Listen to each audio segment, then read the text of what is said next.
What's up, guys? Welcome back to some more Scrap Mechanic. Today we're going to be checking out this key and lock build thing that I did. I wanted to build a tumbler lock and key as physically accurate as possible with actual moving parts so that you have to put the key in to set the pins correctly to be able to actually open the lock to turn the entire core. Now, it's worth pointing out that if all you wanted to do was just lock a door in Scrap Mechanic, there's definitely much simpler ways of doing that. So the point of this build was to get it as physically accurate as possible to the real world, to real locks. I definitely had to do all kinds of things, finicking around with all the parts just to get them to work, because we're depending on Scrap Mechanic's wonky physics here.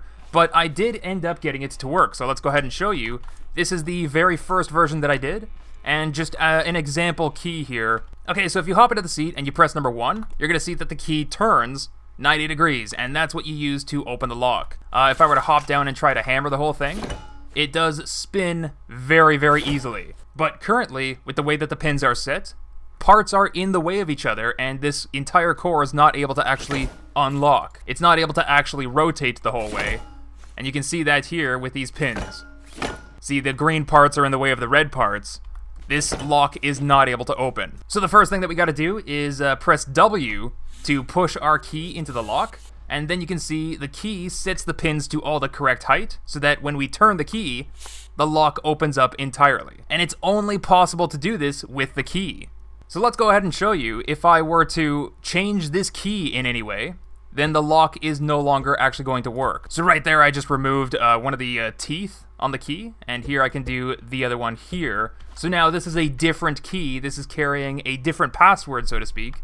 So if we go ahead and put the incorrect key into this lock, you're going to see that not all of the pins are set correctly. So when we try to turn the key, it doesn't actually open the lock.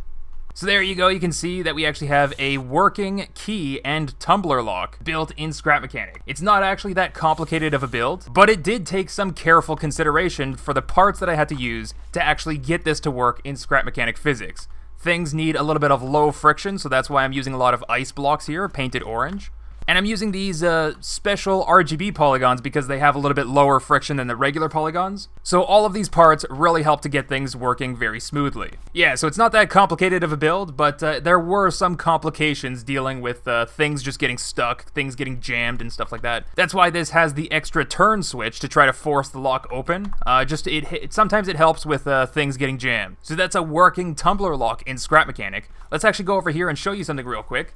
This is a different key. This is a totally different key than before, and it's possible to create your own custom key with this build. Check it out, check it out. All you gotta do is just come in here, come into the back here. These ice blocks on the inside, on top of these pistons here, these are the pins that you have to set to be able to open the lock. So as you can see, they all have a different number of blocks on them. They define the different heights that you're gonna need for the key to actually be able to push these pistons upwards. So you need the top of these ice blocks all to line up with the red polygons up there, so that the green polygons are out of the way and the core can rotate. So to be able to create a custom key, all you gotta do is just add the correct number of blocks so that the pins line up when the key is inserted. So let's take a look at this key over here that I built. This is a different key, but that's okay because this is a different lock. I adjusted the pins on this lock to work specifically with this key and no other key. So if you look at the key over here, you might notice that it has a bunch of pistons down here, and this is used because the pistons don't have any collision. Parts can go right through them.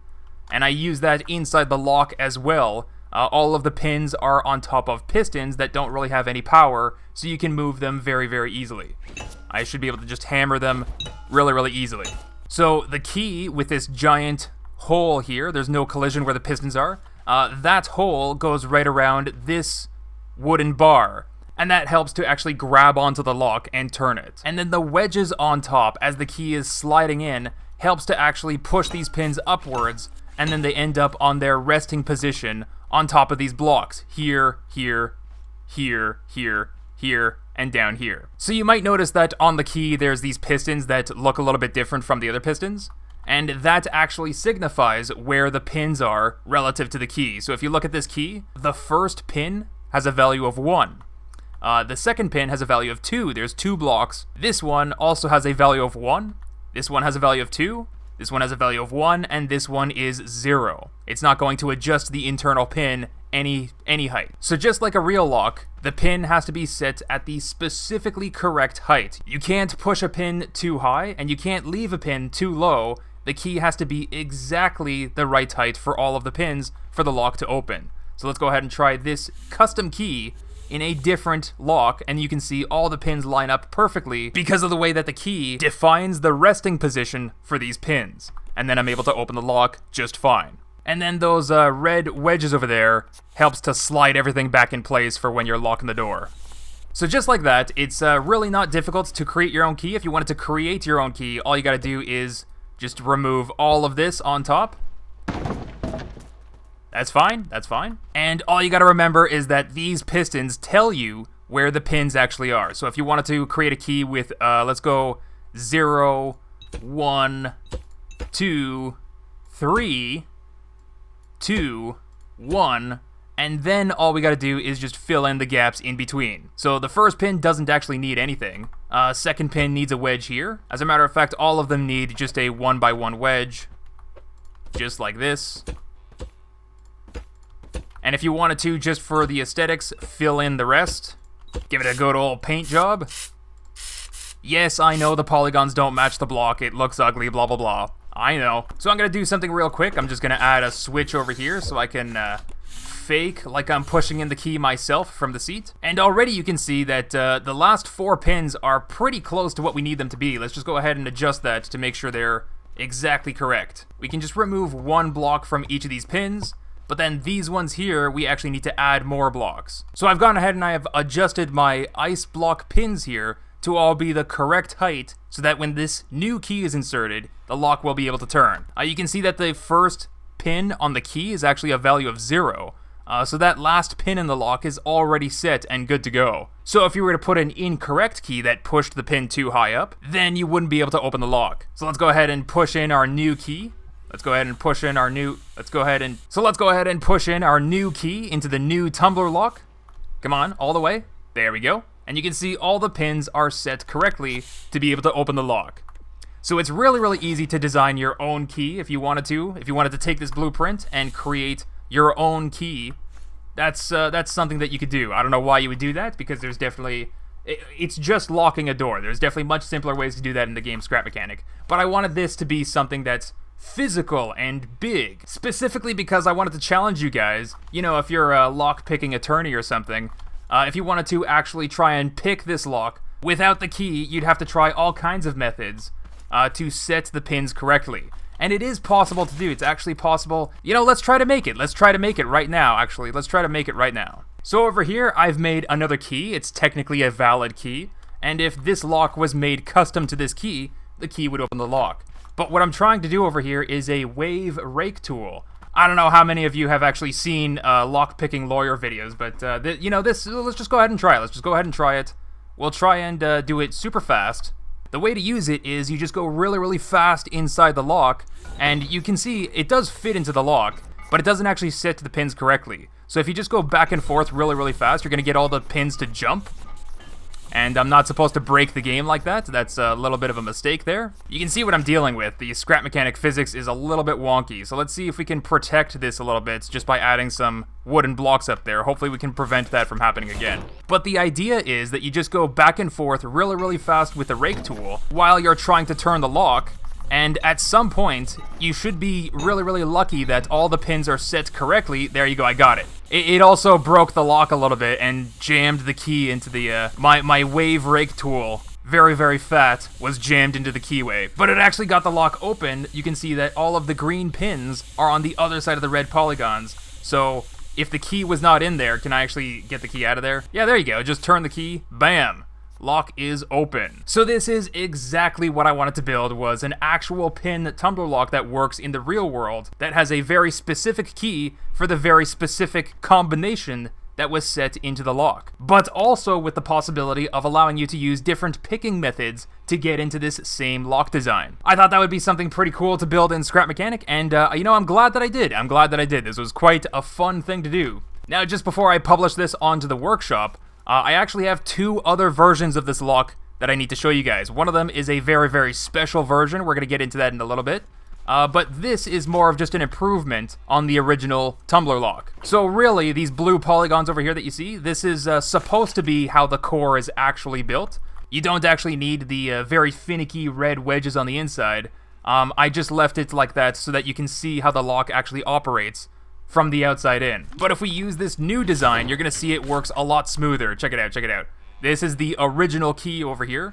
We put it into the original lock. That's the correct combination, so when we turn the core, you're gonna see how the pins actually work. They all just rest on top of the core that rotates on the inside. And it's only when it rotates in place are they allowed to fall down into the combination that's inside the lock there. So this is the version here that I'm going to be putting up onto the workshop. It's still going to work exactly like it's supposed to, just with the red wedges here. You technically don't need the blue stuff here, but the blue stuff is a lot more accurate to how a lock actually works, with a giant core on the inside that rotates.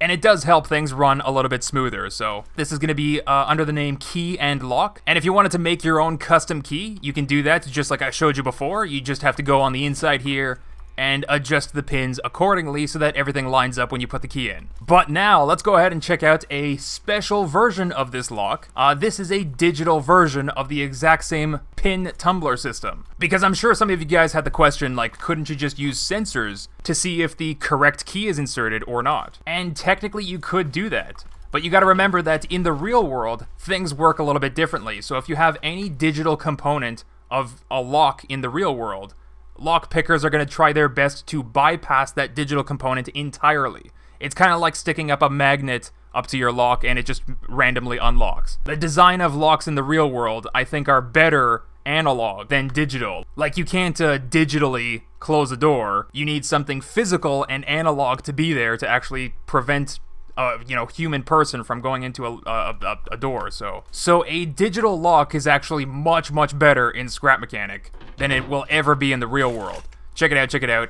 You can see here there are no pins. There's no pins. There's some sensors here to detect if a key is actually inserted. And then there's some sensors up here. These are smart sensors that will output a very specific number for the distance that they measure. So all we gotta do is just insert our key into this blank lock, then we press a button down here to actually write the key value to memory panels. The key is actually going to be stored in memory right here, and then we can compare what is inside the memory panel versus what's actually inside the lock. And if it's the correct key, then the lock will actually open by allowing the bearing to spin.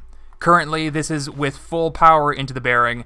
No, nothing's gonna move it. Nothing's gonna move it at all. So here you can see, same deal as before. You gotta push the key into the lock.